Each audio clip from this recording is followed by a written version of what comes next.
आम्ही सारे खवय्ये. आणि माहेरच्या पदार्थाची तयारी झालेली आहे. मेथीचं कडबू. साहित्य लिहून घ्या. मेथी, ज्वारीचे पीठ, हे डाळीचे पीठ आहे, जिरे, मिरची बारीक करून घेतलेली आहे, लसूण, मोहरी, जिरेची पूड, मीठ, हिंग, तिखट, हळद आणि तेल. साहित्य लिहून झालं. आणि नैवेद्याचा पदार्थ आहे जो शनिवारी केला जातो. तर आता बघूया कसं कसं काय काय होतंय. मेथीची भाजी घेतली आपण. हो. तर काय करता? आता हे ज्वारीचं जे पीठ आहे ते घ्यायचं हे पण आपल्याला. पीठ आहे ना? हे कसं? हे डाळीचं पीठ आहे. अच्छा. आधी आपण हे घेऊया. हे ज्वारीचं पीठ आहे.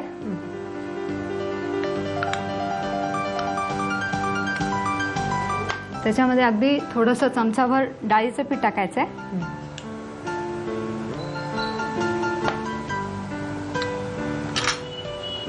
मीठ,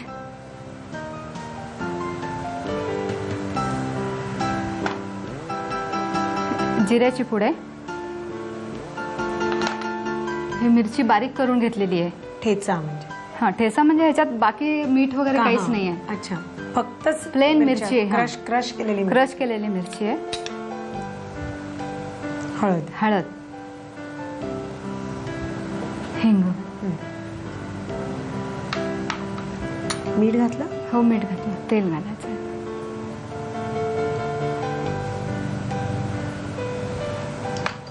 आणि अगदी थोडीशी मेथी घालायची याच्यामध्ये. ही नंतर आपल्याला भाजीला लागणार आहे. हो. हे आता हे सगळं मिक्स करून घ्यायचं. बर. पाणी लागेल. आपल्या नेहमीच सारखं घट्ट भिजवून घ्यायचं. हो हो. आणि ह्याच्या ते शेंगोळ्यांसारखं करायचं का? म्हणजे नाही नाही, याचे छोटे छोटे बॉल्स करायचे. अच्छा. आणि हे पाण्यामध्ये टाकून उकळून घ्यायचे. हो. ओके. थोडंसं लागेल. आपण जे मगाशी पीठ एकत्र केलं त्याचे ते छोटे छोटे गोळे बनवले तर ते आलेले आहेत. आणि आता काय करते? हे अगदी छोटे छोटेच गोळे करायचे, मोठे नाही करायचे. तर आता हे छोटे छोटे गोळे केलेले ते आपण याच्यामध्ये पाणी उकळत ठेवलेलं आहे. तर याच्यामध्ये थोडंसं तेल टाकायचंय, नाहीतर मग ते चिटकतात. अच्छा. म्हणजे वाफवायचे ते अशा पद्धतीने वाफवले गेले पाहिजेत. मगाशी आपण जसं म्हटलं उंडे वाफवले तसे, अळूचे उंडे वाफवले तसे न वाफवता अशा प्रकारे हे पाण्यात वाफवले गेले पाहिजेत. आणि हे असं एक एक एक एकच सोडायचं. म्हणजे ते चिकटणार नाही एकमेकाला. ठीक. हे साधारणतः एक 5 मिनिटात होतं? हो, एक 10 मिनिटं लागतील. 10 मिनिटं. ठीक आहे. ठीक आहे. मग अशा पद्धत, कारण ते आतून व्यवस्थित व्हायला पाहिजे ना, तर कटसट राहतं. मग आपण हे नीट करून घेऊया ना. हो. आणि हे आता हे उकडून झाले की चाळणीत काढून घ्यायचंय आणि त्याच्यावर थंड पाणी टाकायचं. नाहीतर करतो तसं. हां, नाही म्हणजे ऍक्च्युअली आपण ह्याच्यामध्ये तेल टाकलं तर ते चिटकणार नाहीच आहेत, पण अजूनही काही भाजीत टाकताना चिटकू नये म्हणून थोडंसं थंड पाणी टाकून घ्यायचं आपण भाजीसाठी म्हणून. बरं, ठीक आहे. मग ह्याच्या पुढे आपल्याला भाजी पण करायची आणि त्याच्यामध्ये हे घालायचे आहेत. तर साधारणपणे आपण जसं नूडल्स करतो, गरम पाण्यामध्ये नूडल्स शिजवतो आणि वरनं गार पाणी घालतो, तर तसंच हे प्रोसिजर आहे. तर आपण हे तसं करून घेऊया. आपण जे ज्वारीचं पीठ घालून मेथी आणि घालून गोळे बनवले होते ते वाफवून घेतले पाण्यात. आता भाजी करायची. हो. तेल तापत ठेवलंय.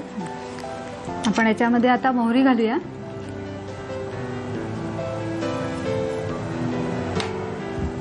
जिरे. इथे भाज्या खूप छान मिळतात ना, पालेभाज्या. हो, खूपच औरंगाबादमध्ये छान मिळतात. मस्त हिरव्या भाज्या मिळतात.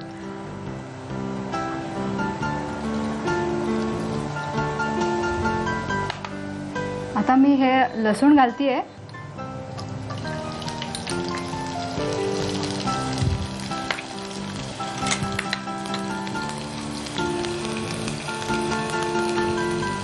हिंग घालूया.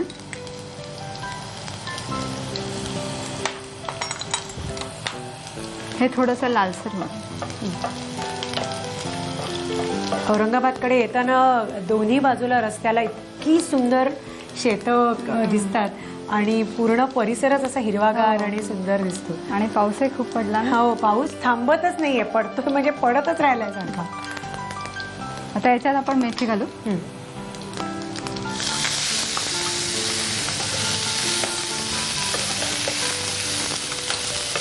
हा मसाला गरम मसाला आहे? नाही नाही, जिऱ्याची पूड आहे. जिऱ्याची पूड. थोडीशी डाळ, थोडी हळद,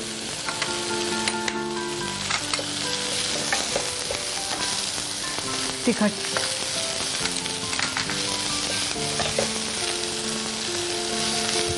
झालं ना? हो. आता हे जे आपण गोळे केलेले आहेत ते टाकायचे आता. चालू? हो. छान एक सुकी भाजी हो हो. आणि हे तुम्ही ब्रेकफास्ट म्हणून पण तुम्हाला चालू हो. शकतं, कारण भाजी आहे, हो. ज्वारीचे पीठ म्हणजे हो, हो. भाकरी होऊ शकते. मस्तच आहे. आणि लाईट तुम्हाला रात्रीचं जेवण लाईट पाहिजे असेल Yes. तर ते पण होऊ शकतं. नाही, सुकी एक आपल्याला जेव्हा आपण रात्रीच्या वेळेला सुद्धा समजा कधी नुसताच भात केला, एखाद्या दिवशी एखादी खिचडी ते वगैरे आपण करतो. नुसतं पण खाऊ शकतो. हा, नुसतंही खाऊ शकतो, कारण ज्वारीचं पीठ आहे त्याच्याबरोबर. म्हणूनच फुल ब्रेकफास्ट पण होऊ शकतो हो हो, आणि रात्रीचं लाईट खूपच जेवण छान. पण होऊ शकतं. मस्त. तर नक्की करा. आणि कर्नाटकी पदार्थ आहे, तर त्याचं साहित्य आणि कृती लिहून घ्या. मी आतापर्यंत काय काय केलं.